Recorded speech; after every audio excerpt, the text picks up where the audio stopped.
Okay, Darcy's Corner, possibly part two, unless I don't upload the first part, in which case this will be part one. And it's July 29th, 2022, in Alberta, still a pandemic going on. I was talking, there's a lot of information out there right now, talk about First Nations in Canada and how Canada treated them. And the Pope is on an apology tour right now. And sadly, it doesn't matter what he says. It'll never be enough. He could never possibly apologize enough for the apartheid state that Canada was for so long when it came to our First Nations friends and neighbors. Because so often we have not seen them as our friends and neighbors. I mean, growing up for me as a kid, they were our friends and neighbors. We had them over for sleepovers. We spent Christmases with them. Our neighbors. Two in particular, they were like cousins. Now, I don't mean that in a sort of a negative way, but that was kind of how we viewed them.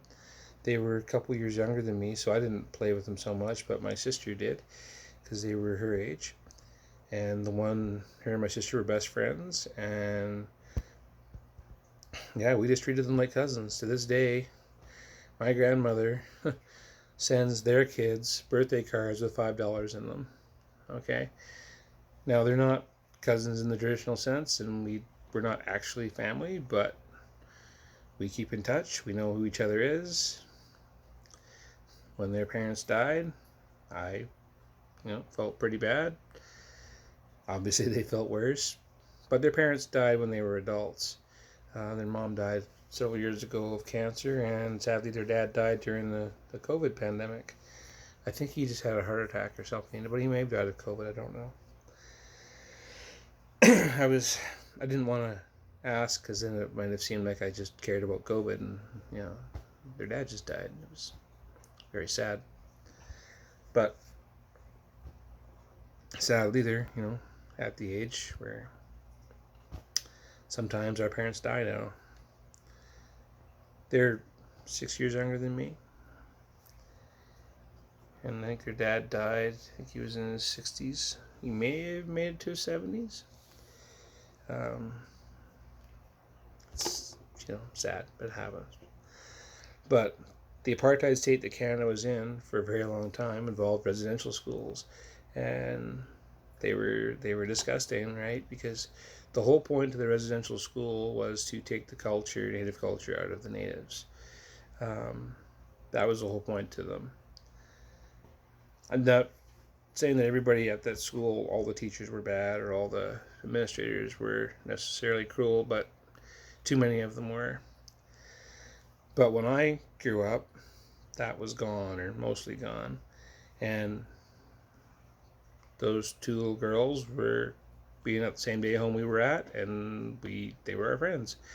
And then later I changed cities, but those two still stayed friends with my sister, kind of. We didn't have Facebook back then. But then my friend group expanded, and I met the First Nations kid, and he became a very close friend of mine. I'm not naming these people because I hate I have an Indian friend or I have a Native friend. It's like saying I have a black friend. And it's not the fact that he and I were friends was not a status symbol. I wasn't being his friend because he was First Nations. He wasn't being my friend because I happen to be white. We just happened to be at the same school and got along and had sleepovers and went on hikes and, hung out. And race was not really the reason. We both saw white race. I saw he was First Nations. He saw I was white. It was fine. We got along. But that's how it should have been in my parents' generation, and it wasn't. Because in my parents' generation, they had those residential schools. And my grandparents' generation, they had residential schools. And essentially, Canada was an apartheid nation at that time, and that's disgusting. I'm glad that we're not that today, or at least we try not to be that today. But I mean, that's generations of, neglect.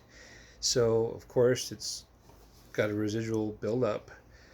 I used to wonder when I worked at the 7-Elevens I worked at, it was so often to be some native kid to be stealing, or even if not stealing, like it'd be 2 o'clock in the morning, and Buddy is there, and he is 10 years old, maybe 12 years old, maybe. It's 2 o'clock in the morning, and I would ask him, like, "Why are you here, man?" He's like, "Well, I can't go home because mom's at bingo." Well, his mom was a residential school survivor, so she'd endured tremendous amounts of abuse, and it messed her up, so she didn't know how to look after her kids. But I didn't see that. All I seen was a kid in my store at 2 o'clock in the morning and his mom's at bingo or whatever she was doing. And so I didn't understand the history there. And even if I had understood the history, that would not excuse, in my mind, his mom being at bingo while he's at my store at 2 o'clock in the morning. But who am I to judge his mom, right? I didn't live the life she lived. And obviously she had some major challenges. Well, that young boy's a man today. Well, how's that going for him? Because I'll bet you he didn't get much of an education. And he wasn't alone. There were lots like him. That's the cascading effect of our apartheid system that we had for so many generations.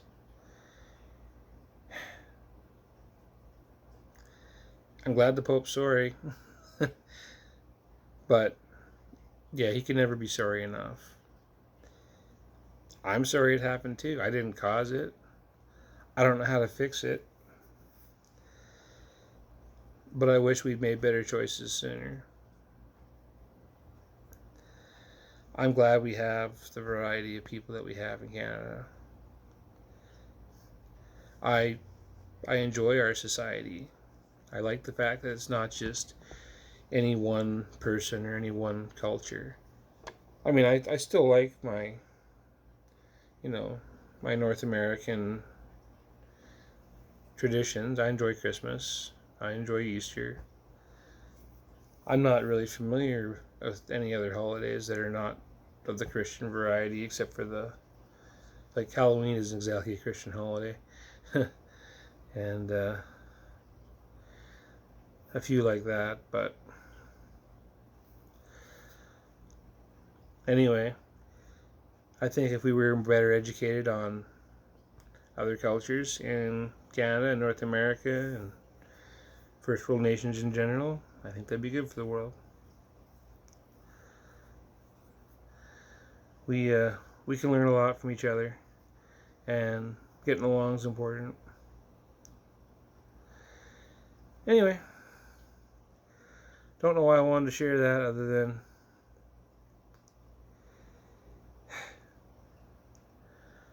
I can't stand the white supremacist attitudes that I see sometimes in my culture, in my country. It makes me sick.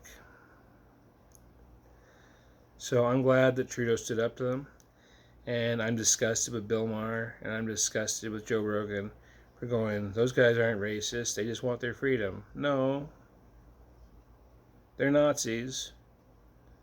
Many of them were flying literal swastikas. But even if you weren't flying a swastika, if you think that white is right and that that's the culture we should be living in Canada or the US or anywhere in the world, like, yeah, that's disgusting. And Trudeau called them out exactly correctly. And if you and I are friends and you think that you're part of a superior race, I feel so sorry for you that something went wrong in your education, in your understanding of the human race, if that's what you believe. And if you're supporting those guys, even though you don't believe that, I don't pretend to understand why you would support that garbage. Anyway, It's enough ranting. Darci's Corner. Peace.